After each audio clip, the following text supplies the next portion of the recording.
Topic divert చేయడం చేస్తూ ఏమంటాడు? టాపిక్ డైవర్ట్ చేయడం కోసం ఏమంటాడు? డిక్లరేషన్ సర్టిఫికేట్ అంటే ఇప్పుడు నిజంగా ఆశ్చర్యం కాదా? జగన్ ఏమన్నా కొత్తనా? రాజశేఖర రెడ్డి గారు ఏమన్నా కొత్తనా? నా మతం ఏమిటని తెలీదా ఎవరికైనా ఆంధ్ర రాష్ట్రంలో కానీ దేశంలో కానీ? నా కులం ఏమిటి అని చెప్పి ఎవరికి తెలీదా రాష్ట్రంలో కానీ దేశంలో కానీ? రాజశేఖర రెడ్డి గారు 5 సంవత్సరాలు ముఖ్యమంత్రిగా ప్రతి సంవత్సరం బ్రహ్మోత్సవాలకు వస్త్రాలు నాన్నగారే సమర్పించారు. నాన్నగారు కొడుకునే కదా నేను కూడా తిరుపతికి ఎన్నోసార్లు పోయా కదా ఇంతకుముందు కూడా, ముఖ్యమంత్రి కాకమునుపు.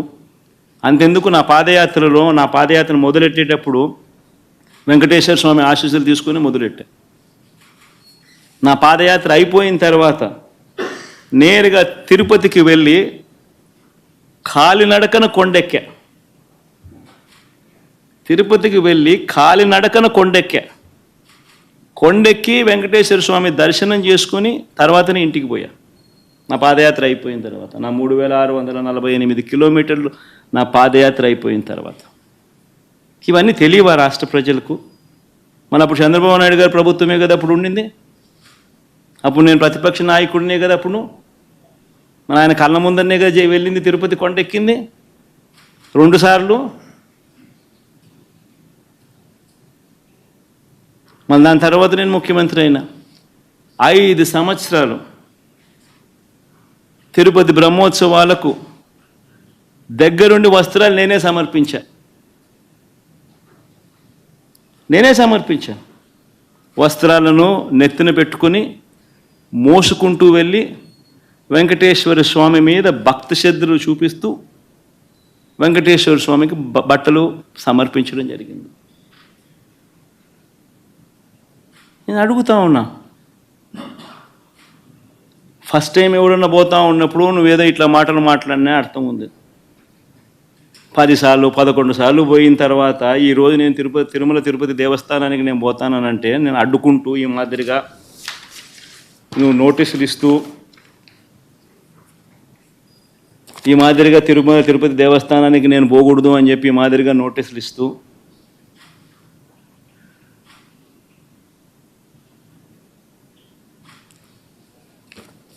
ఈ మాదిరిగా మా ఎమ్మెల్యేలకు మా కార్పొరేటర్లకు అందరికీ కూడా ఈ మాదిరిగా నోటీసులు పంపుతూ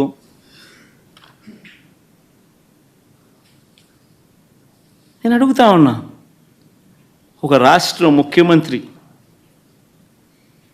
5 సంవత్సరాలు బ్రహ్మోత్సవాలలో తిరుమల తిరుపతి దేవస్థానానికి వస్త్రాలు సమర్పించిన నేను, ఇన్నిసార్లు తిరుమల తిరుపతి దేవస్థానానికి వెళ్ళిన నేను, ఈరోజు తిరుమల తిరుపతి దేవస్థానానికి నేను రాకూడదట, పోకూడదట. కారణం ఏమిటంటే నా మతమట. నేను అడుగుతా ఉన్నా, నా మతం ఏమిటి అని అడుగుతా ఉన్నారు. అడుగుతా ఉన్నా నా మతం ఏమిటని. అవును, 4 గోడల మధ్య నేను బైబిల్ చదువుతాను, తప్పేముంది? బయటికి పోతే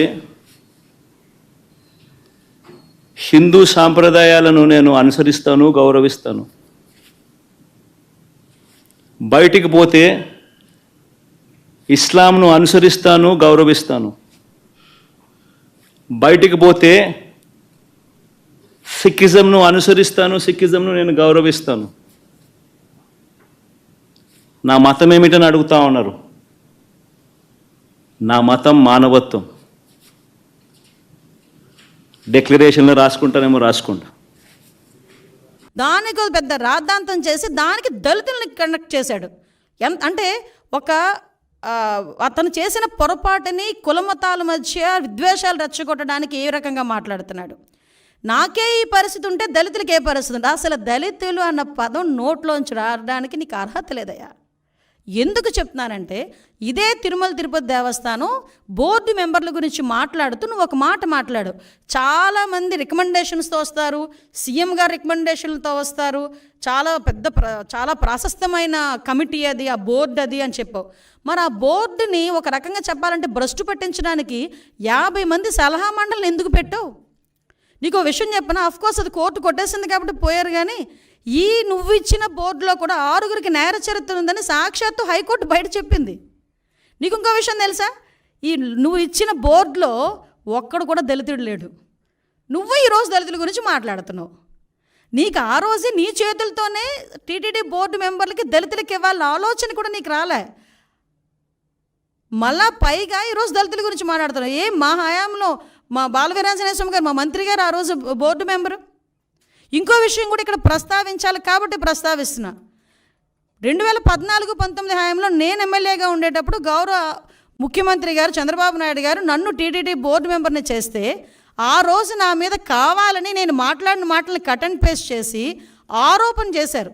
ఎలాంటి ఆరోపణలు చేస్తే ఆ ఆరోపణలు కూడా నేను ఒకటే, అతని ప్రాశస్తం తగ్గకూడదని ఆ రోజు మేమే బయటకు వచ్చి, అంటే దళితురాలనైనా నన్ను వెళ్ళనివ్వకుండా కూడా ఆ రోజు నీ పేటీఎం బ్యాచ్ అంతలాగా సోషల్ మీడియాలో రెచ్చిపోయి నా మీద రేణిపోని అబాండాలన్నీ వేశారు. మీరు అబాండాలు వేసినంత మాత్రాన్ని నేనే వెంకటేశ్వర స్వామికి దూరం అయిపోలేదు కదా.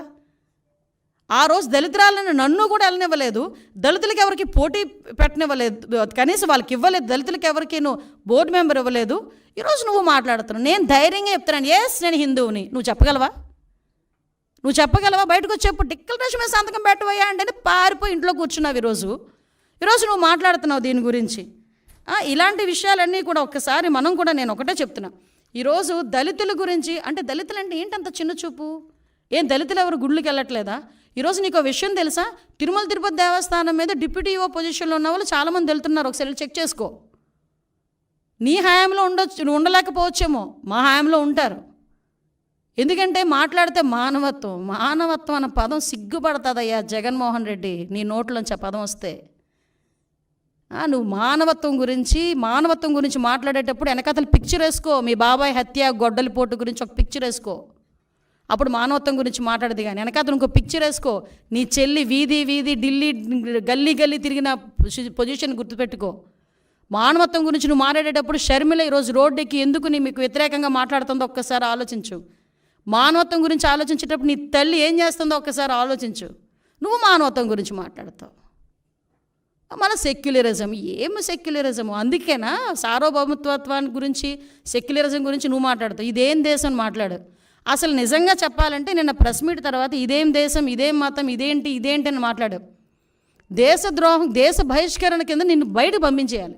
అఫ్కోర్స్ నువ్వు ఎలాగో వెళ్ళిపోదాం నిర్ణయించుకున్నావేమో కాబట్టి ఇలాంటి మాటలు మాట్లాడుతున్నావు.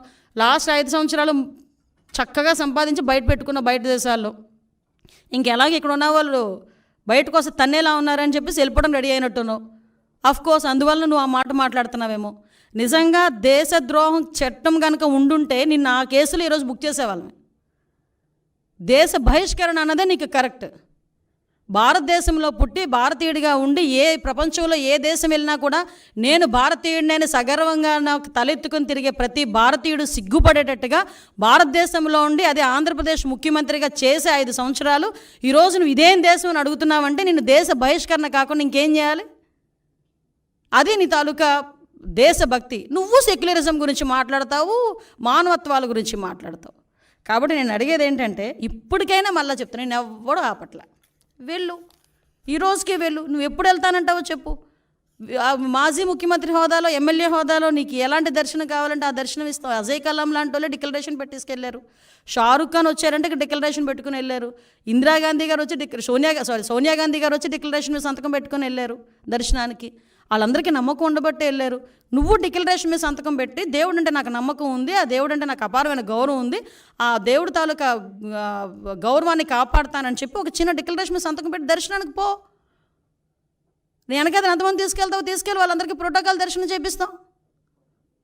అంతే తప్పించి ఈరోజు నువ్వు ఇష్టం లేక, హిందుత్వాన్ని గౌరవించే సత్తా లేక, గౌరవించడం కూడా ఇష్టం లేక ఈరోజు తిరిగి మా మీద బురద చల్లడానికి ప్రయత్నం చేసే పరిస్థితి ప్రజలందరూ కూడా గ్రహించున్నారు.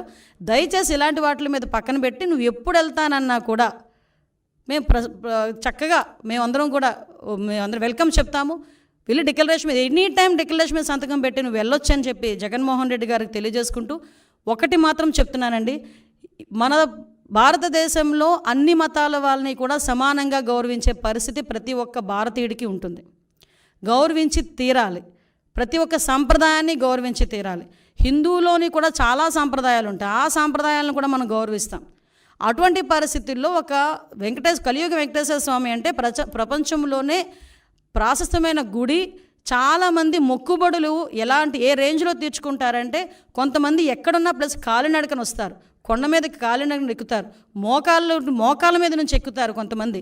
అంతమంది నమ్మకం ఉన్న, అంతమందికి ఆశీస్సులు ఇస్తున్న ఆ కలియుగ వెంకటేశ్వర స్వామి విషయంలో ఆ గౌరవాన్ని, ఆ ధర్మాన్ని పాటించకపోతే ఒకటేంటంటే ప్రజలు చూస్తున్నారు, ఆ దేవదేవుడు కూడా చూస్తాడు.